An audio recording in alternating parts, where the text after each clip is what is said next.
පින්වත්නි, දැන් අපේ ජීවිතේ ගොඩාක් වෙලාවට අපි දවසකට මිනිත්තු 5ක්වත් මරණ සතිය සිහි කරන්න ඕනේ. ඊට පස්සේ මරණයේදී ඔච්චරයි කරන්න තියෙන්නේ. ලස්සන මරණයකට ඔච්චරයි කරන්න තියෙන්නේ. මෙන්න මේ තුන කළොත් හොඳ මැරෙනවා, හොඳට මැරෙනවා. එකක් තමයි මම මරණ සතිය දවසට විනාඩි 5ක්වත් සිහි කරන්න ඕන. අපි හැමෝම. ඊට පස්සේ දෙවෙනි එක තමයි ඒකෙදි බලන්න ඕන මට මරණයේදී මේ ජීවිතය අතහැරෙනවා. ජීවිතයත් එක්ක ඔක්කොම අතහැරෙනවා කියලා ඒ අතහැරෙන ඒවා අදම බලන්න ඕන. මට ළඟදි මැරෙනකොට මට මේ ඔක්කොම අතහැරෙනවා නේද කියලා භාවනාවේදීම බලන්න ඕන. ඊට පස්සේ ඒ වෙලාවේ භාවනාවේදී සිතට එන ඔක්කොම අතහැරගෙන යන්න ඕන. විනාඩි 3ක් විතර. මොන සිතුවිල්ල ආවත් ඒක අතහැරලා දාන්න. මොනවා මතක් වුණත් ඒක එතනම අන්න මේ චින්තනය මරණාසන්න මොහොතේ මහ පුදුමාකාර යහපතක් ඒක. ඔය තුන විතරයි ඇත්තටම කෙනෙක් අහන්න පුළුවන් මේ හොඳට සිහියෙන් මැරෙන්නේ කොහොමද? කෙනෙක් ප්‍රශ්නයක් කරන්න පුළුවන්. සිහියෙන් මැරෙන්න මොන පිංදක මොකුත් කරන්න දෙයක් නැහැ ඇත්තටම සිහියෙන් මැරෙන්න. ඔය තුන විතරයි වුණ විනාඩි 5යි. හැමදාම උදේට සිහි කරනවා මම මැරෙන කෙනෙක් නේද කියලා මම අනේ මේ ජීවිතේ 12 පාරක් ගලනවා වගේ ගලාගෙන යනවා නේද කියලා මරණය සිහි කරනවා. අපේ මරණ සතිය ගැනත් මේ වැඩසටහනේදී දේශනාවක් කරලා තියෙනවා මීට කලින්. ඒක හොයාගෙන බලන්න පුළුවන් YouTube එකේ. එතකොට ඒකෙදී අපි කරන්නේ මම මේ නිකන් මගේ ආයුෂ හරියට කඩුවක් අමෝරාගත්ත වදකෙක් පස්සෙන් එනවා වගේ මරණය මං පස්සෙන් එනවා නේද? කාල නියමයක් නැහැ, ස්ථාන නියමයක් නැහැ, මට මරණය කරා යන්න වෙනවා නේද? පුද්ගල බෙදීමක් නැහැ, ස්ත්‍රී පුරුෂ හිම බෙදීමක් නැහැ, මට මැරෙන්න සිද්ධ වෙනවා නේද කියා ජීවිතය අනියතයි, මරණය නේද නියත දේ කියා කොහොම බලනවා. කොහොම බලන විනාඩි 3ක් විතර බලනවා. විනාඩි 3ක් 4ක් විතර බලනකොට එයා ඊට පස්සේ බලනවා මට මරණයේදී වෙන්න පුළුවන් දේ මොකද්ද? එතකොට මරණයේදී වෙන්න පුළුවන් දේ මොකක්ද? මරණයේදී මට සිද්ධ වෙන්නේ මට ගෝචර දේත් අගෝචර දේත් මංගේ සිත බැඳී යන දේත් බැඳී නොයන දේත් ඔක්කොම අතාරින්න වෙනව නේද? ඒකෙදි ඒ අතාරින්න වෙනකොට බලන්න මේ ගොඩනගාගත්ත ඒවා ඔක්කොම අතාරින්න වෙනව නේද කියලා අද බලනවා ඉස්සරහට වෙන්න පුළුවන් දේ. තුන්වෙනි එක තමයි අද දැන් අතාරිනවා. මේ වෙලාවේ එතකොට එනේන ඔක්කොම අතෑර සිතුවිලි මොනවා හරි එනවනේ ඒවත් අතෑරලා දානවා. දරුවව මතක් වෙනවා එතනම අතෑරලා දානවා. කිසිම පදනම් විරහිතව අතෑරලා දානවා. විනාඩි 3ක් විතර. ඊට පස්සේ වෙනදා වගේ වැඩ ටික කරනවා. ඔහොම සාමාන්‍ය මාසයක් කමාරක් යනකොට නිකම් මරණය ගැන නිකම් හිතේ බයක් තියෙනවා නම් ඒක නැති වෙලා යනවා. මරණය ගැන මහා බයක් ඇති වෙනවනේ මිනිස්සු. මේවා හරි වටිනා ඒවා පින්වත්නි. එතකොට අපිට මරණය ගැන බයක් තියෙනවා. ඒත් මරණය මතක් වෙනකොට පවා බයක්. ඒ බය නැති වෙලා යනවා ටික දවසක් යනකොට. ඊට පස්සේ සමීපතම කෙනෙක් මැරුණා කියලා හිතමුකෝ. ඒ සමීපතම කෙනෙක් මැරුණා කියලා කිව්වත් එයාට විශේෂ අදහසක් නැහැ. සාමාන්‍ය විදියට ඒකට මුහුණ දෙන්න පුළුවන් මහා අයියක් එනවා. ඔය තුන විතරයි කරන්න ඕනේ. හැබැයි අර විනාඩි 3ක් විතර මේ වෙලාවේ දැනෙන ඔක්කොම අතහැරලා දානවා. ඒ වෙලාවේ මොනවා හරි දැනෙනවා නම් උපශාන්ත බවක් ඒක පවා අතහැරලා දානවා. ධර්මයේ මතක් මොනවා හරි මත ඔක්කොම අතහැරලා දානවා. මොනවා හරි සිතුවිලි ගලනවා නම් හිතට මේ ඔක්කොම අතාරිනවා. ජීවිතය ගැන කැමැත්ත එන්න ඔක්කොම අතාරිනවා. තමන්ට මේ හිතට හැම වෙලාවෙම සිතුවිලි එනවනේ. ඒ ඔක්කොම ඒවා අනිත්‍යයි කියලා බලන්නේවත් අනාත්මයි කියලා බලන්නේවත් මේවා මම නෙමෙයි මගේ නෙමෙයි කියලා බලන්නේවත් මොකුත් කරන්නේ නැහැ. ඔක්කොම අතහැරගෙන යනවා. සාමාන්‍යයෙන් දවස් 15ක් විතර ඔක කළාම දවස් 15කින් විතර පස්සේ මේ මරණය මතක් වෙනකොට එක ලෙඩ හැම හැදෙනවනේ අපිට. ලෙඩ හැම හැදෙනකොට පින්වත්නි මහා පුදුමාකාර දෙයක් කිසිම බයක් එන්නේ නැහැ. මරණ පුදුමා දැන් ඔය ගොඩාක් වයසට ගියායි පවා මරණය සිහි වෙනකොට පවා එයා බයයි. අර ජීවිතේ පවත්වන්න මහා පුදුම ආශාවක් තියෙන. ඉතින් එහෙම එකක් වෙන්නේ නැහැ. හරිම පුදුමයි ඒක. එයාට තමයි ලස්සන මරණයක්, සුන්දර මරණයක් මුණ ගැහෙන්නේ. බලන්න පොඩි දෙයක් කරන්න තියෙන්නේ. දැන් ගොඩාක් අය අපෙන් අහනවා මට මතකයි ඊයේත් මට දේශනාවකදී මාතෘකාවක් දීලා තිබුණා. ඒ මාතෘකාවේ තිබ්බේ මට අපිට කියන්න කොහොමද සිහියෙන් මිය යන්නේ? සිහියෙන් මැරෙන විදිය ගැන පොඩ්ඩක් කියන්න. ඉතින් සිහියෙන් මැරෙන්න යාලා අහලා තිබෙත් සිහියෙන් මැරෙනවා නම් මොන වගේ කුසලයකටද එකතු වෙන්න ඕන? ඒක ඔයගොල්ලෝ සුන්දර මරණයක් කරගන්න ඕන දෙයක් කරන්නත් ලෑස්තිනේ. කෝටි ගණන් වියදම් කරන්න. ඒ කියන්නේ මරණය සාමාන්‍ය ටිකක් කල් දාගන්න ඔයාලා ඕන දෙයක් කරනවා. ඒව කරන්න හිතෙන්නේ නැහැ. නෑ දන්නවා අද මැරුණත් 3 මාසෙකින් මැරුණත් එකම සිද්ධියක් වෙන්නේ. 3 මාසයක් ඉන්නේ මොකටද මේ වෙලාවෙම ජීවිතය අතහැරලා දාන්න පුළුවන්. ඉතින් අතහරින්න පුළුවන් නම් ආයේ ප්‍රශ්නයක් නැහැ. අපේ හිත කියනවා නම් අතාරින්න කියලා ඊට පස්සේ ලොකු ප්‍රශ්නයක් එන්නේ නැහැ පින්වත්. ඒක හරි හොඳ දෙයක් ඒක. ඔන්න ඔය පොඩි වැඩේ කරන්නකෝ වැඩි ලොකු දේවල් එපා. ඔන්න ඔය පොඩි දේ කරනකොට මේ සංසිද්ධි තුනක් තියෙනවා. නිකන් ජීවිතය අනියතයි මරණය නියතයි කියලා බලලා වෙනද වගේ වැඩට යන්නේ නැහැ. මරණයේදී අතහැරෙනේව බලනවා. අපි සමීපත මේවා අතහැරෙන විදිය කොච්චර අපි ආසා කරන දේවල් වුණත් ඒවා අතහැරෙන්න විදිය තව විනාඩියක් දෙකක් බලනවා. බලලා මේ මොහොතේ අතාරිනවා එනේන ඔක්කොම ටික. සිතට එන සිතුවිලි තියෙන උහුරු කරනවා. ඒක උහුරු කර ගන්නවා ජීවිතේ. ඔන්න ඔය පොඩි භාවනාවෙන් පුළුවන් ලස්සන මරණයකට මුහුණ දෙන්න. මේ අද මේ කියපු වචන ටික ඔයාලට හුඟක් සරල වුණාට ඒවා ලොකු අස්වැසිල්ලක් වෙන දේවල්. මොකද අද මරණාසන්න වෙලාවේ පින්වත්නි අපිට මේ අපේ ජීවිතය තුළ ගරුක කර්ම විදියට දැන් බලවත් කර්මනේ කියන්නේ. බලවත් කර්මයක් ඉදිරිපත් වෙන්න ඕනේ. අද එහෙම ඉදිරිපත් වෙන්න බලවත් කර්ම නැහැ. අකුසල කර්මත් නැහැ, කුසල කර්මත් නැහැ. අකුසල කර්ම මම හිතනවා ඔයාලට නැහැ කියලා. එතන බලවත්ම කර්ම කියලා මෙතන අදහස් කරන්නේ ආනන්තරීය පාප කර්මවත් අකුසලයේ පැති. මම හිතනවා ඔයාලා අතින් එහෙම එකක් වෙලා නැතුව ඇති කියලා. එමණයි කර්ම ඉදිරිපත් වෙන්න විදියක් නැහැ. කුසලයේ පැත්තෙන් ගත්තොත් එimhe අඩුම ධානසිතවත් තමයි. මම හිතනවා ඔයාලට ඒකත් නැහැ කියලා. ඒතර ওই දෙකම නැත්තම් ධානසිතත් නැත්තම් නීවරණ මේ අපි තුල ආනන්තරීය පාප කර්මිකුත් වෙලා අම්මව මරලා තාත්තව මරලා එතකොට සංඝ ભેදේ කළා රහතන් වහන්සේලා මරලා බුදුරජාන් වහන්සේගේ ලේසොලවල එම් මොකක්වත් කරලත් නැත්තම් අපේ ජීවිතවල අපි දන්නවනේ හිම එකක් වෙලාද නැද්ද කියලා. එහෙමනම් අපිට ඉදිරිපත් වෙන්න බලවත් ගරුක අකුසල හෝ ගරුක කුසල වශයෙන් කර්ම නැහැ අපි ළඟ. අකුසලුත් නැහැ ඇත්තටම. එහෙනම් ඉදිරිපත් වෙන්න තියෙන දෙවෙනි පෙළේ කර්මයක් තමයි ඉදිරිපත් වෙන්න තියෙන්නේ. එතකොට මේ දෙවෙනි පෙළේ කර්මයේ ඉදිරිපත් වුණාට පළවෙනි එකට වඩා ටිකක් දුර්වලයි ඒක. දුර්වලයි. ඒ නිසා තමයි ගොඩක් වෙලාවට අපිට හිතා ගන්න බැරි කොහෙද යන්නේ කියලා. ඇත්තටම ධානය සිතක්වත් තිබ්බොත් ඒ සිත පිරෙන්නේ නැතුව ටික කාලයක් තියාගෙන හිටියොත් පළවෙනි ධානය සිත පිරෙන්නේ නැතුව මරණාසන්න මොහොත දක්වාම තියාගෙන හිටියොත්. ඒ කියන්නේ හැම වෙලාවෙම ධානය සිත තියනවා නෙමෙයි ධානයට සමවදින්න පුළුවන් හැකියාව එයා තුළ තිබ්බොත් ඒ මැරෙන කාලේ. එතකොට එයා බොහෝ වෙලාවට ඒක ඉදිරිපත් වෙනවා. ඒක බොහොම ප්‍රබල කර්මයක් ඒක. එතකොට එයා බොහෝ වෙලාවට බ්‍රහ්මතලවල උපදින්න නියමිතයි. නමුත් පින්වත්නි අපිට ප්‍රබල වශයෙන් එහෙම කර්මයක් මරණාසන්න මොහොතේ ඉදිරිපත් වෙන්නේ නැහැ. ඒ නිසා අපිට හොඳම සම්‍යක් ප්‍රයෝගය උපාය මාර්ගය තමයි මෙන්න මේ විදියට ජීවිතේ විනාඩි 5ක් විතර පුරුදු කරලා තියෙන්නේ. අන්නේ පුරුදු කරපු එක ඇතුලේ ජීවිතේ අතහරින්න හරිම පහසුවක්. මරණය කියන්නේ අත්දැකීමට වඩා ජීවිතේ අතහැරීමේ අපහසුතාවය තමයි තියෙන්නේ. එතකොට දැන් මේකෙදී අපි මේ ඉන්න මට්ටමේ ගොඩාක් අපහසු වෙන්නේ අපිට මේ ඉන්න මට්ටමේ ජීවිතේ ගොඩක් අමාරු වෙන්නේ වෙන මොකක්වත් නිසා නෙමෙයි. මේ ඉන්න මට්ටමේදී අපිට සිද්ධ වෙනවා බොහොම ගැඹුරු දෙයක්. මොකක්ද මේ ගැඹුරු දේ? අපේ ඇතුලේ ක්‍රියාත්මක වෙනවා මූලික ධාතු ස්වභාවය. කෙලෙස් වල ධාතුවක් තියෙනවා. එතකොට අපි මේ ජීවත් වෙන තැනට අදාළව අපි තුල ක්‍රියාත්මක වෙනවා කාම ධාතුව කියලා එකක්. එතකොට මේ කාම ධාතුව නිසා අපි මේ කාම ධාතුව පදනම් කරගෙන කාම සංඥා ගොඩ නැගිලා කාමයන් සම්බන්ධ දෘෂ්ටියක් නිර්මාණය වෙලා. එහෙමනේ කියන්නේ කාම ධාතුන් පටිච්ච උප්පජ්ජති කාම සංඥා. අපිට කැමැත්ත පදනම් කරගෙන අපිට ලෝකේ අඳුනා ගැනීම වෙන්නේ මොකක් නිසාද? කැමැත්ත පදනම් කරගෙන අපි ලෝකේ අඳුනගන්නේ අපේ පුද්ගලික අවුලක් නෙමෙයි. ප්‍රෝඩාකාරී බවක් නෙමෙයි. ඒක කාම ධාතුව ඇතුලේ ක්‍රියාත්මක වෙන නිසා වෙන දෙයක්. ඒකට භාවනාවක් තියෙනවා. ඒක නොකළොත් එයාට මේ කාම ධාතුව ප්‍රහීන කිරීම පිණිස ගැඹුරු අවකාශයක් ඉන්නේ නැහැ. එතකොට මේ දැන් ගොඩාක් වෙලාවට මේ කාම ධාතුව කියලා එකක් අපේ ඇතුලේ ක්‍රියාත්මක වෙනවා මූලික తত্ত্বයක්. බෙදන්න බැරි මට්ටමේ මූලික මානසික ගතිකත්වයක් අපේ ඇතුලේ ක්‍රියාත්මක වෙනවා. ඒකට අපි කියනවා කාම ධාතු. ඒ ධාතු නිසා ධාතුන් පටිච්ච උප්පජ්ජති සංඥා.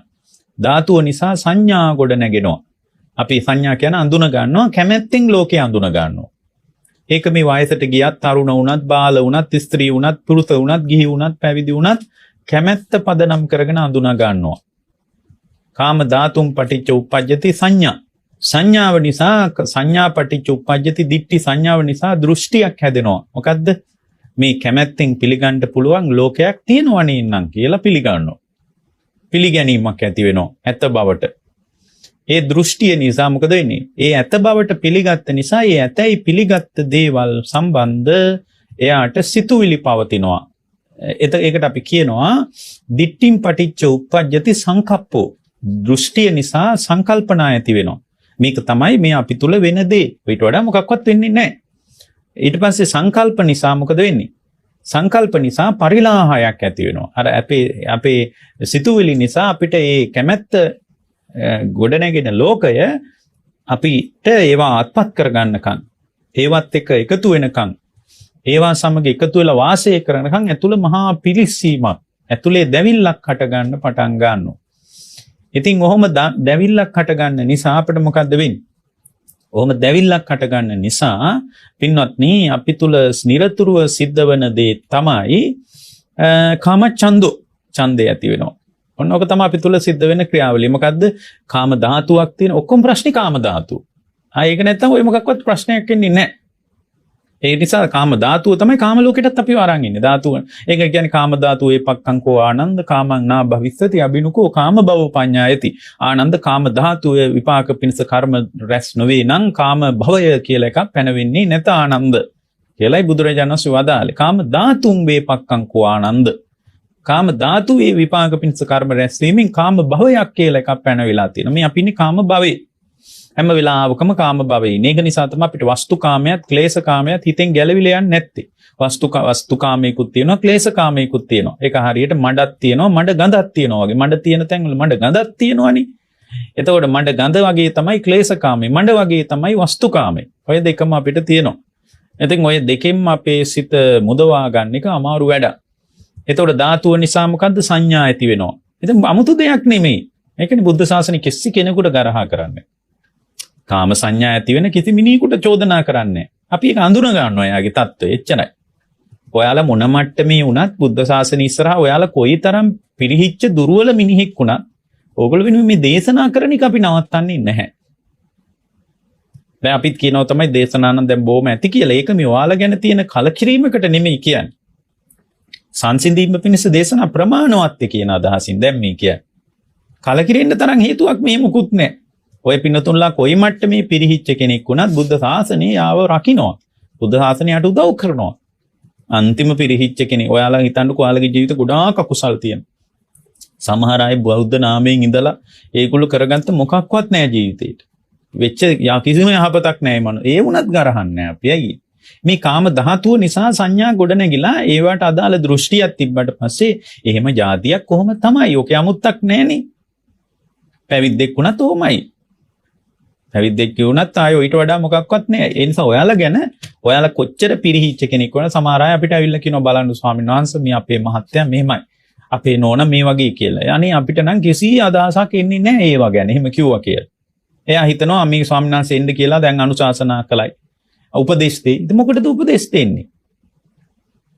උපදේශ දෙන්නේ ඉතින් මේ මහත්තයාට කියන්න වෙන්නේ මහත්තයා ඔම තමයි ඔය අපි ඉන්න තැන ඔම තමයි කියලා එයාටත් කියන්න වෙන්නේ. සමහර නෝනලා ඇවිල්ලා අපිට කියනවා අනේ මම නම් ධර්මයක් දිනු කරනවා මගේ ගුණ ධර්ම තියෙනවා අපේ මහත්තයාගේ ගුණ ධර්ම අඩුයි. එයාට පිළිවෙත් පුරන්නේ නැහැ. බැරිද අනුශාසනා කරන්න උනත් මහත්තයා මෙන්න මේ කාම ධාතුව හැසිරෙනකොට කාම සංඥා ඇති වෙනවා, කාම දෘෂ්ටියක් ඇති වෙනවා, කාම සංකල්පනා ඇති වෙනවා, කාම පරිලාහයක් ඇති වෙනවා, කාම ඡන්දය ඇති වෙනවා. අනේ මහත්තයා මේ මනුස්ස ලෝකේ හැටි ඕමනේ කියලා කියන්න වෙන්නේ. ඒ ඔය මහත්තයා පුළුවන් නම් මෙන්න මේක අඳුනා ගන්නට කියලා අලුතෙන් එක වචනයයි කියන්න වෙන්නේ. හැමෝගෙම தත්ත්වය ඕක. ඉතින් ඕක හැමෝගෙම தත්ත්වේ නම් අර නෝනාගේ ජීවිතේ සමහරට ඒ මහත්තයාගේ ජීවිතේ සමහරට මේ මහතුරුත් ඇවිල්ලා කියනවා. එම නෝනලත් අපිට කියනවා. එතකොට එහෙම ඒගොල්ලෝ දෙගොල්ලෝ මෙහෙම කිව්වා කියලා ඒකේ අපිට මහා අමුත්තක් එන්නේ නැහැ. ඔයාලත් අමුත්තකට ගන්න එපා ඒක. ඔයාලගේ ගෙදර ඔක්කොම හැමෝගෙම සිත් මේ වගේ තමයි. ඒ අමුත්තකින් ගන්න එපා. එතකොට මෙන්න මේක හැබැයි ඔය පින්නතුන්ලා අපිට කිව්වා කියලා මේකෙදි අපිට කරන්න පුළුවන් ලොකු යහපතකුත් නැහැ. දැන් සමහරට එහෙම කියනවනේ අපේ පොඩක් උපදෙස් දෙන්න කියලා එහෙම කියනවා. එතකොට එහෙම උපදෙස් දෙන්න බෑ අපිට කියන්න වෙන්නේ එක වචනයයි. මොකද්ද? මේ කාම ධාතුව නිසා කාම සංඥාද සංඥා නිසා සංඥා පටිච්ච උප්පජ්ජති දිට්ඨි සංඥාව නිසා කාමයන් පදනම් කරගෙන අඳුනා ගන්නකොට අඳුනා ගන්න ලෝකයක් ඇතේයි සිතක් පහළ වෙනවා. දෘෂ්ටිය ඇත කියන එක. දිට්ඨිම් පටිච්චෝප්පජ්ජති සංකප්පෝ. එතනම් ඒකට අදාළව සිතුවිලි ප්‍රවාහයත් එක්ක එකතු වෙනවා. සංකප්පෝ කාම සංකල්පනා කියන්නේ නෝකට. කාම සංකප්පම් පටිච්චෝප්පජ්ජති කාම පරිලාහයක් ඇති වෙනවා. කාමයක් කියන්නේ පරිලාහය කියන්නේ පිච්චෙන්න ගන්නවා ඇතුළ. අර කැමැත්ත පදනම් වෙච්ච ලෝකය අත්පත් කරගන්නකන් ඇතුළ පිච්චෙන්න පටන් ගන්නවා. පිච්චෙනකොට මොකද වෙන්නේ? පිච්චෙනකොට යා මොකද කරන්නේ? මේ පිච්චෙන එකෙන් නැවත්ත ගන්න යා කාමයන්ම හඹාගෙන යනවා. එතකොට මේ පිච්චෙන එක දැවිල්ල නවතින්නේ. ඒ හොයාගෙන යනකොට මොකද වෙන්නේ? කාම ඡන්දය. එයා තුල කාමයන් පිළිබඳ මා බරපතල කැමැත්තක් ඇති වෙනවා. අය යාර සිතුවිලි වලට හරියන විදිහට ලෝකයේ පස්සේ දුවනකොට ඒ ලෝකයක් හම්බ වෙනකොට සිතුවිලිත් තියෙනකොට ওই දෙකම එක තලයක පවතිනකොට අනේ හරිම හොඳයි කියලා කාම ඡන්දයක් ඇති වෙනවා. ඉතින් මෙන්න මේක තමයි ස්ත්‍රියක් තුල හෝ පුරුෂයෙක් තුල හෝ ගිහියෙක් තුල හෝ පැවිද්දෙක් තුල හෝ සිද්ධ වෙන්නේ. ඉතින් එහෙම සිද්ධ වෙනවනම් මොකද කරන්නේ? මේක සිද්ධ වෙනවා ඔන්න ඔයාගේ ඇතුලේ කියලා අපි නවතිනවා. එතකොට මේක ප්‍රශ්න විසඳෙන්නේ කොහොමද? ප්‍රශ්න විසඳෙන්න මේකට භාවනාවක් තියෙනවා. කාමයන් අරමුණු කරලා කරන පොඩි භාවනාවක්. එතකොට තමයි කාම සංඥා කාම ධාතුව දුර්වල වෙන්නේ. සංඥා දුර්වල වෙනවා. සංඥා පටිච්චෝප්පජ්ජති දිට්ඨිය දුර්වල වෙනවා. දිට්ඨිම් පටිච්චෝප්පජ්ජති සංකල්ප දුර්වල වෙනවා. සංකල්ප දුර්වල වෙන කාමයන් පිළිබඳ ඇතුලේ පිච්චෙන එක අඩු වෙලා යනවා. පිච්චෙන එක අඩු වෙනකොට මොකද වෙන්නේ? පිච්චෙන එකට අඩු වෙන වෙනද වගේ නෙමෙයි කාමච්ඡන්දේ නැත්තටම නෑ නෙමෙයි වෙනදට වඩා කාමච්ඡන්දේ බොහොම අඩුයි. ටිකක් අඩු වෙලා යනවා. ඒක අඩු වෙනකොට අවිද්‍යා ධාතුව නැසන්ට වෙනම භාවනා ක්‍රමයක් ඕනේ. මේ ධාතු ස්වභාවයට කාම ධාතුවට අවිද්‍යා ධාතුවෙන් හැම වෙලාවකම උපකාර කරනවා. ඒක තමයි දැන් කාම ධාතුව නිසා සංඥා ගොඩ නැගෙනවා. අවිද්‍යාව අපි හැමෝගෙම ඇතුලේ අවිද්‍යාව තියෙනවා. අනාගාමී වුණත් අවිද්‍යා ධාතුව තියෙනවා. සෝවාන් අවිද්‍යාව අනාගාමී වෙනකොට කාම ධාතුව නැත්තටම නිරුද්ධයි. ඇත්තෙම නෑ. ඒකනේ කාම ලෝකෙට එන්නෙම නැත්තේ. හැබැයි අනාගාමී වෙච්ච කෙනාගේ අවිද්‍යා ධාතුව තියෙනවා. එතකොට මේකේ බැරෑරුම් එක අවිද්‍යා ධාතුව තමයි. එහෙනම් මේ අපේ ඇතුලේ හැසිරෙන මූලික ධාතු ලක්ෂණ දෙකක් තියෙනවා. එක පැත්තකින් කාම ධාතුව හැසිරෙනවා. මේ කාම ලෝකෙ ඉපදිලා ඉන්න නිසා අනිත් පැත්තෙන් අවිද්‍යා ධාතුව හැසිරෙනවා. එතකොට අවිද්‍යා ධාතුවෙන් හැම වෙලාවකම මේ කාම ධාතුව නිසා ඇතිවෙන ක්‍රියාවලියට හරියම ලොකු උදව්වක් කරනවා. දැන් කාම ධාතුව නිසා සංඥා ගොඩ නැගෙනකොට අවිද්‍යා ධාතුව නිසා ගොඩ නැගෙන අවිද්‍යා ධාතුව නිසා අර සංඥා විපල්ලාස හදලා දානවා. සංඥා විපල්ලාස හදලා අතහැරලා දානවා. සංඥා පටිච්චෝප්පජ්ජති දිට්ඨි. සංඥාව නිසා දෘෂ්ටිය එතනකොට මේ අවිද්‍යා ධාතුව විසින් මේ යටිපිළ වැඩක් කරගෙන යනවා. මොකද්ද? දිට්ඨි විපල්ලාස කරලා නවත්තනවා. එතකොට තමයි තුන් භවයේ අනුව යන මහ බරපතල තණ්හාවක් ගොඩ නැගෙන්න පටන් ගන්න. කාම තණ්හා කියලා අපි කියන්නේ. ඒ තණ්හාව කියන එක හදන්නේ අවිද්‍යා ධාතුව විසින්. ඊට පස්සේ අර එයා තුළ දිට්ඨිය නිසා කාම සංකල්පනා ඇති වෙනකොට අවිද්‍යා ධාතුව විසින් චිත්ත විපල්ලාස කරනවා ඒක. විපිලිසරකමක් හදලා එයා තුළ පින්වත්නි සිතේ මුලාවක් හදලා දානවා. එතකොට මේ මුලාව ඇති වෙනකොට ඒ මුලාව පදනම් කරගෙන එයා තුළ මොකද්ද වෙන්නේ? ඒ මුලාව නිසා එයා තුළ වෙන දේ තමයි එයාගේ ජීවිතේ පුරාවටම ආය අඩු වැඩි වශයෙන් නෙමෙයි මුළු සසරක් පවතින අදාළ අවකාශයේ එයා තුළ ගොඩ නැගිලා ඉවරයි. ඔන්න ඔහොමයි යෝක ගොඩ නැගෙන්නේ. ඉතින් ওই தත්ත්වය තේරුම් ගන්න එක ඇර මුලින්ම අපිට කරන්න වෙන දෙයක් නැහැ. ඒක ඕක තේරුම් ගන්න අපිට කවදාවත් හිතෙන්නේ නැහැ මේ ලෝකේ වෙනස් කරන්න ඕන කියලා. ඔයාලට දැනෙන්නේ නැහැ ඔයාලගේ මහත්යවත් වෙනස් කරන්න ඕන කියලා. ඔයාලගේ දරුවෙක්වත් වෙනස් කරන්න ඕන කියලා හිතෙන්නේ නැහැ. යුතුයකම් කරනවා වෙනදා වගේම වගකීම් ටික කරනවා පැත්තකට වෙනවා. හැබැයි එයාගේ සංසිඳීම පිණිස අවශ්‍ය ක්‍රියාමාර්ගවලට නිරන්තරයෙන් එකතු වෙනවා. එතකොට ඔන්න ඔහොම එකතු වෙනකම තමයි අපි අපේ ජීවිතය තුළ ගොඩනගා ගන්න ඕන විස්මිත හැකියාව. ඔක තමයි ශ්‍රාවකයෙක් තුළ ගොඩනගෙන්න ඕන විස්මිත හැකියාව. ඇත්තටම මේවා ටික කාලයක් කරගෙන යනකොට එයාට පුදුමාකාර සතුටක්, පුදුම සංසිඳීමක්, පුදුම සැහැල්ලුවක් ඇති වෙනවා. ඉතින් මේවා නොකරන තාක්කල් පින්වත්නි කවදාවත් වෙන්නේ නැහැ. එයා මේ தත්ත්වය ඇතුලේ ආඳුර ගන්නවා. එතකොට දැන් ඔයාලට පේනවා මේ අද කියාපු මේ බණ අහගෙන ඉදි වුණත් තේරෙනවා මොකද්ද මේ සසර ගොඩනගෙන මූලික සාක්ෂි ටික කියලා. මේ සංසාරයට අදාළ මූලික දත්ත මොනවද ඒව විශ්ලේෂණය කරගන්නේ කොහොමද කියලා සාමාන්‍යයෙන් බුදුරජාණන් වහන්සේගේ ශ්‍රාවකයෙකුට මේක හොඳට තේරෙන්න පටන් ගන්නවා. ඒතර මේක තේරුණා කියන හැකියාව මත මේ කාම ධාතුව නිරුද්ධ කරන්න බෑ. කාම ධාතුව නිරුද්ධ කිරීම පිණිස මේ කාමයන් පිළිබඳ භාවනා වශයෙන් දකින්න ඕන විදිහක් තියෙනවා. අපි භාවනා වශයෙන් ඒක දකින්න ඕන විදිහක් තියෙනවා. ඉතින් ඒක දකින්නකොට අවිද්‍යා ධාතුව නසන්ට. ඇයි මේ කාමයන් පදනම් කරගෙන ඇති වෙන ක්‍රියාවලිය තුල මහ විශාල අවුලක් නිර්මාණය කරනවා අවිද්‍යා ධාතුව. සංඥා විපල්ලාස හදලා දානවා. කාම සංඥා විපල්ලාස බවට අවිද්‍යාව හදනවා. කාම දෘෂ්ටිය සංඥා පටිච්ච උප්පජ්ජති දිට්ඨිය අවිද්‍යා ධාතුව මේ පැත්තට උදව් කරලා මෙහින් පැත්තේ කාම ධාතුව නිසා ක්‍රියාවලිය මෙහින් අවිද්‍යා ධාතුව හැම වෙලාවකම හැම තැනකදීම මැදට වෙලා දිට්ඨි විපල්ලාස හදනවා. අනිත් විපල්ලාස සහගතකම විපල්ලාස ප්‍රධාන වශයෙන් අපි තුනක් කතා කරනවානේ. සංඥා විපල්ලාස, දිට්ඨි විපල්ලාස, චිත්ත විපල්ලාස කියලා. ඒ විපල්ලාස සහගතකමක් අත්දැකීම තුල හැම වෙලාවකම විපල්ලාස සහගත ව්‍යාකූලත්වයක් හදන්නේ අවිද්‍යා ධාතුව. නිසා අවිද්‍යා ධාතුව නසන්න වෙනම භාවනා ක්‍රමයක් ඕන පටිච්ච සමුප්පාදය අරමුණු කරගෙන. ඒතර මේ දෙකම කළොත් තමයි කෙනෙක් අවබෝධයට යන්නේ. අද මේ බලන්න පින්වත්නි අපි කොච්චර අවබෝධයේ පිණිස කොච්චර අඩු දේවල්ද කරලා තියෙන්නේ.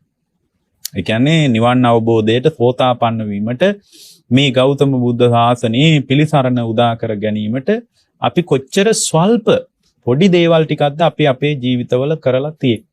ඒතර කාමයන් අරමුණු කරලා බලනකොට අපි දකින්නේ ආදීනවමයි දකින්නේ පළවෙනි.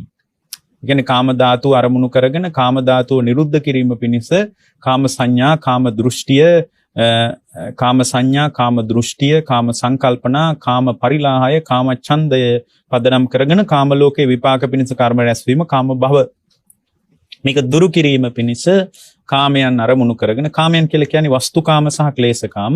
මේ දෙකම අපි තුල තියෙනවා. එතකොට මේ ඒ දෙකම අපේ ඇතුලේ හැසිරෙනවා. කාමයේ කියන එකට පොදු අර්ථයේ කැමැත්ත. ඒ කැමැත්ත නිසා අපිට මේ අපේ ස්වභාවය අපි ඉන්න තැනේ හැටි කැමැත්ත තමයි. වයසට ගියත් කැමැත්ත නැති වෙන්නේ නැහැ. වයසට ගියත් කැමැත්ත නැති වෙන්නේ නැහැ. අලුත් ඒක වයසට ගියායි පව අලුත් කෑම කන්න ආසයි. ඒක හැටි. වයසට ගියත් ඒව නැති වෙන්නේ නැහැ. බලන්නකො මේ මෙච්චර වයසට ගිහින් මෙච්චර දේවල් කාලත් මේ අම්මට මේ තාත්තට මේ කෑම අතහැර ගන්න බෑනේ කියලා අපි සමහර අයට කියනවා. ඉතින් ඒක හැටි. කාම ධාතුවේ හැටි. අපි අපේ දෙමව්පියන්ට ඔම කියනවා. මේක කවදාවත් කියන්න එපා. ඇයි කියන්නේ? ඒ කාම ඔයාලා එකෙන් දකින්න ඕන. ඒ ආහාර රුචිය ඇති වෙනකොට අපි දකින්න ඕන. අනී මේ කාම ධාතුව ක්‍රියාත්මක වෙනකොට වයසට ගියත් මේ මිනිසුන්ගේ හිත මෙහෙම නේද කියලා. හැබැයි ඒකේ යාට දුර්වලකම කියන්න ඕන. මෙන්න මේ වගේ භාවනාවක් ඕකේ කරලා බලන්න. මේ වගේ භාවනාවක් කළාම ඔය ප්‍රශ්නේ විසඳෙනවා කියලා අපි දැන් දන්නවා. අනික අපි වැඩිහිටියන්ට වයසට ගියාට පස්සේ මේක කිව්වත් කිසිම තේරුමක් ඇත්තේ නැහැ. ඒ නිසා මේ කතාව සම්බන්ධ අපිට ඇත්තටම මේක තේරුම් කරන්න පුළුවන් කමක් නැහැ. ඒ වයසට ගියාට පස්සේ බෑ අපි දැම්ම ඉඳලම මේක පුරුද්දක් විදියට කරගෙන යන්න ඕන. ටිකෙන් ටික මේක භාවනාවක් හැටියට පුරුදු පුහුණු කරගෙන ඉස්සරහට යන්න ඕන. ඉතින් ඒක ආදීනව දකින්න එක තමයි කරන්නේ. කාමයන් දැකලා ඒ වගේ ආදීනව එක විදිහට දකින්න. ඒක එතකොට තේරෙනවා මේ කාමයන් පදනම් කරගෙන අපේ ක්‍රියාවලිය තනිකර බොරුවක් කියලා දැනෙන්න පටන් ගන්නවා.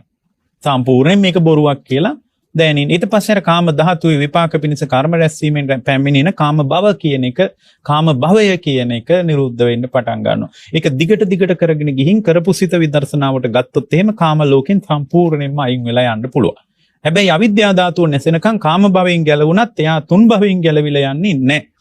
තුන් භවයෙන් ගැලවීම පිණිස වෙනම භාවනා ක්‍රමයක් තියෙනවා. අවිද්‍යා ධාතුව නසන්න. එනම් ප්‍රධාන භාවනා ක්‍රම දෙකයි තියෙන්නේ. දැන් අපිට මේ දේශනාවට අනුව කාම ධාතුව නසන්න වෙන භාවනා ක්‍රමයක්ද අවිද්‍යා ධාතුව නසන්න තව භාවනා ක්‍රමයක්ද කියලා භාවනා ක්‍රම දෙකකින් මේ ප්‍රශ්නේ විසඳ ගන්න පුළුවන්. හොඳයි අපි ටික වෙලාවක් ඒකට අදාළ භාවනාවක් අපි සිද්ධ කරනවා. ඔය පින්නතුල්ලා මිනිත්තු කීපයක් මේ ක්‍රමයට එකතු වෙන්න. එතකොට මේ ක්‍රමයට අපි එකතු වෙලා අපි විනාඩි කීපයකින් මේ විදිහට විමසලා බලමු. ගෙදරට ගිහිනුත් මෙහෙම කරන්න. ඉතින් හොඳට මේ කය පහසුවෙන් තියාගන්න, අපහසුවෙන් තියාගන්න එපා. අපහසුවෙන් භාවනා කරන්න හොඳ නැහැ. වැඩක් නැහැ භාවනා කළාට. පහසුවෙන් කරන්න ඕන. මෙච්චර වෙලා කරන්න ඕන, අච්චර කාලයක් කරන්න ඕන, ඇඟ මෙහෙම තියාගන්න. එහෙම එකක් නැහැ. පරියංකේ පාවිච්චි කරන්න ඕන භාවනාවට. පරියංකෙන් තමයි භාවනා විදි ක්‍රම දෙකක් පාවිච්චි කරන්න ඕන. හොඳට භාවනා කරන මිනිස්සෙක් නම් එකක් තමයි සක්මන පාවිච්චි කරන්න ඕන. සක්මන පාවිච්චි කරනවා සති සම්පජඤ්ඤයේ පිණිස සතිපට්ඨානයේ සිහිය පිහිටුවා ගැනීම පිණිස පරියංකේ පාවිච්චි කරනවා. ඔය දෙකම පාවිච්චි කරන්න ඕන භාවනාවේදී. ඔය දෙකෙන්ම තමයි මූලික භාවනාව ඉතා ගැඹුරු අත්දැකීම් වලට යන්න පුළුවන් වෙන්නේ.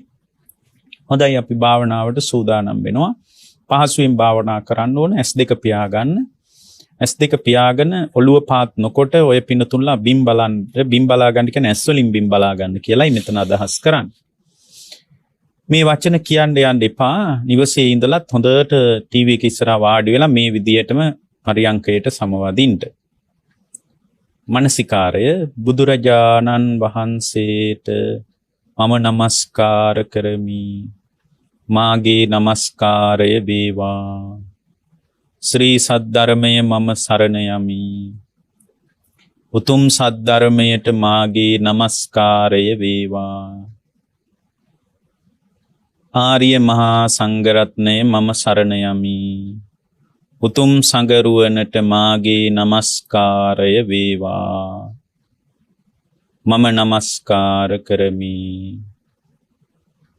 බුදුරජාණන් වහන්සේ කෙරෙහි ශ්‍රී සද්ධර්මය කෙරෙහි ආර්ය මහා සංඝරත්නය කෙරෙහි මාර්ගය කෙරෙහි ප්‍රතිපත්තිය කෙරෙහි රහතන් වහන්සේලා කෙරෙහි පසේ බුදුරජාණන් වහන්සේලා කෙරෙහි මඟඵලලාභීන් කෙරෙහි ධානලාභීන් කෙරෙහි මාගේ සිත කය වචන යන තුන්දොරින් සිදු වුණා වූ සියලු දෝෂයන් මම කමා කරමි. මට සමාව ලැබේවා. දෙවනුවද මම කමා කරමි. මට සමාව ලැබේවා. තෙවනුවද මම කමා කරමි. මට සමාව ලැබේවා.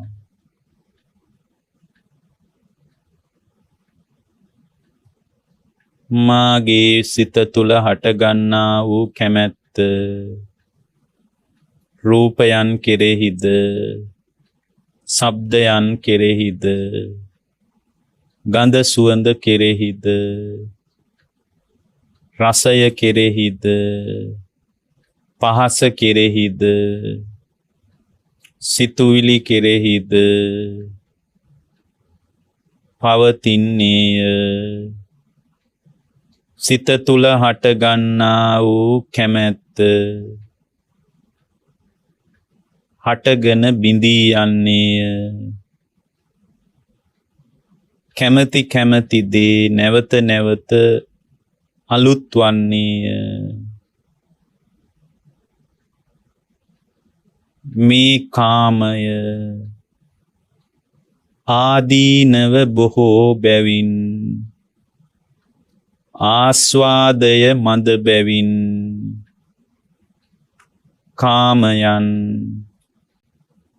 මස් නැති ලේ තැවරුණු ඇට කැබිලි වැනිය.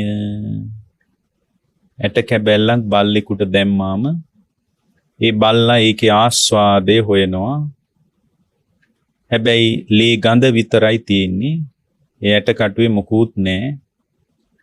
බල්ලෙක් මස් කට්ට ඇතුලේ සාරයක් හොයන්නේ යම්සේද අපිත් කාම ධාතුව නිසා කාම සංඥා ගොඩනගාගෙන කාම දැවිල්ලකින් ලෝකේ පසුපස දුවනවා. එහෙම දිව්වට අපට ලැබිච්ච දෙයක් නෑ. ආදීනවයි බොහෝ කොට පවතින්නේ. ආස්වාදේ බොහෝම පොඩ්ඩයි පවතින්නේ. මේ කාමයන් මස්ලේ නැති ස්වල්පලේ ගඳ ඇති ඇට කැබිලි වැනිය.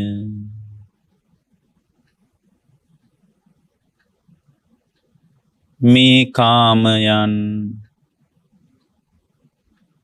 බොහෝ සතුන්ට සාධාරණ බැවින් කාමයෝ මස් කැබලි වැනිය. බොහෝ සතුන් ආහාරය කරගන්නේ මස් කැබලි. බොහෝ සතුන් මාංශ භක්ෂිකයි. එසියලු සතුන්ට අතරින් බොහෝ සතුන්ට සාධාරණ බැවින් අපේ සිත තුළ හටගන්නා වූ කාමයෝ මස් කැබලි වගේ. උගුරෙන් පහළට යනකම් විතරයි ඒකේ මිහිරියාව පවතින්නේ. එතනින් පස්සේ නැවත අපි ඒක අතට ගන්නවත් කැමැත්තක් නැහැ. ආදීනවයි බොහෝ කොට පවතින්නේ.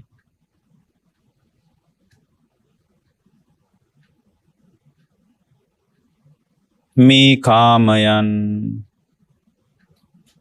අයිති කරගෙන සිටින තැනැත්තා දවන තවන බැවින් කාමයෝ ගිනි සිලුවක් වැනිය.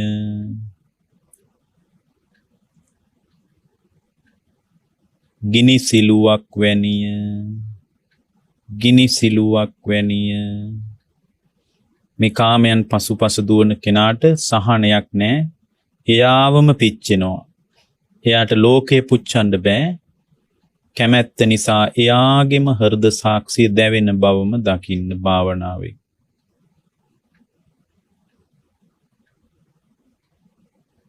තද ඌෂ්ණයක් ඇති බැවින් කාමයෝ ගිනි අඟුරු අලක් වැනිය. මේ කාමයන් කොයිතරම් බිහිසුණුද කියනවා නම් සීතලේ වුණත් ගිනි ගන්න පුළුවන්. ඒ ගින්න කොච්චර ප්‍රචණ්ඩද. මේ කාමයන්ගේ තිබෙන්නේ තද ඌෂ්ණයක්. ඒකයි අපි කාම පරිලාහය කියලා කියන්නේ. කාම දැවිල්ල කියලා කියන්නේ. අපේ සිතේ යම් කැමැත්තක් ඇති වුණාද ඒ කැමැත්ත තද ඌෂ්ණයක් පවතින දෙයක්. ඒ නිසා කාමයෝ ගිනි අඟුරු වලක් වැනිය කියලා දකින්න. තමා තුල හට ගන්නා වූ වස්තුකාමයන්ද ක්ලේශකාමයන්ද තාවකාලික බැවින් කාමයෝ අනුන්ගෙන් ඉල්ලාගත් දෙයක් වැනිය. මේ කාමයන් හරීම තාවකාලිකයි. අලුතෙන් කාමයන් හටගන්නකොට පරණ කාමයන් සිතින් නිරුද්ධ වෙලා යනවා. ඒ නිසා අපේ සිත තුල හටගන්නා වූ කැමැත්ත හරීම තාවකාලිකයි. අනුන්ගෙන් ඉල්ලගත්ත දෙයක් වගේ. එයා ඉල්ලනකොට ආයෙ දෙන්න ඕන. ඒ නිසා මේ කාමයන් අනුන්ගේ ඉල්ලගත්ත දෙයක් වශයෙන් සලකාගෙන විමසන්න ඕන.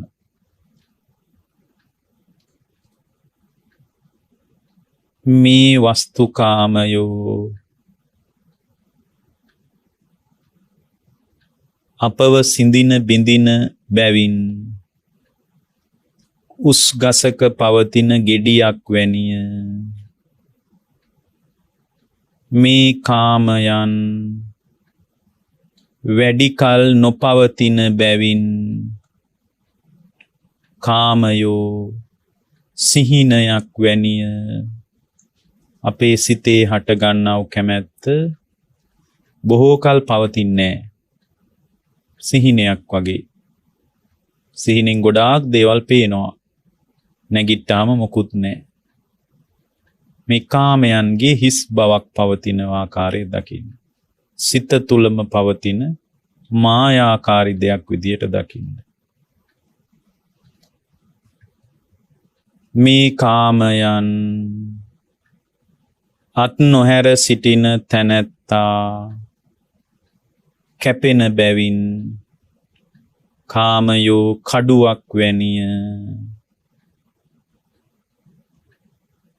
මේ කාමයෝ අයත් කරගෙන සිටින තැනැත්තාට අනතුරක් වන බැවින් කාමයෝ සර්ප හිසක් වැනිය. මේ කැමැත්ත අයත් කරගෙන සිටින තාකල් අපට හානියක්මයි වෙන්නේ. ඒ නිසා මේ කාමය සර්ප හිසක් වගේ.